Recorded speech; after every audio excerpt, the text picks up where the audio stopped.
எங்கள் வீட்டு வாசலில் எப்பயும் குருவிக்கு தண்ணியும் அரிசியும் போடுறது வழக்கம். இன்றைக்கி அவல் போட்டிருந்தோம். அடிக்கிற வெயிலுக்கு என்ன பண்ணியிருக்கு பாருங்கள் குருவியெல்லாம். இந்த மாதிரி எல்லார் வீட்லேயுமே தண்ணி மட்டும் கூட வச்சா கூட போதும், எல்லா பறவைக்குமே ரொம்ப நல்லது பண்ணுற மாதிரியா இருக்கும். வீடியோ பாருங்கள்.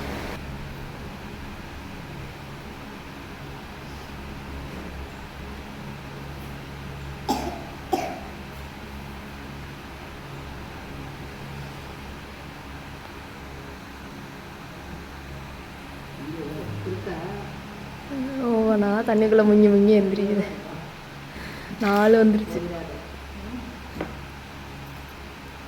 எத்தனை குருவி இருக்குது தண்ணிக்குள்ளே?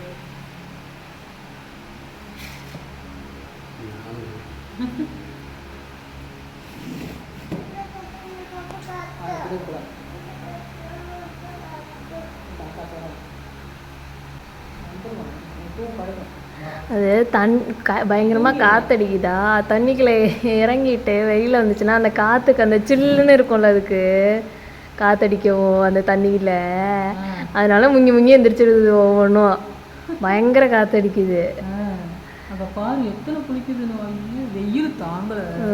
அந்த காற்றுக்காக அது முங்கி எந்திரிச்சிக்குது. சில்லுன்னு வரும்ல உடம்புல தண்ணி இருந்தா காற்றடிக்கும் போது. நிறைய தண்ணி வச்சிருப்பான். குடிக்க வச்சா குளிக்கிறீங்க போயிடுச்சுனாலும்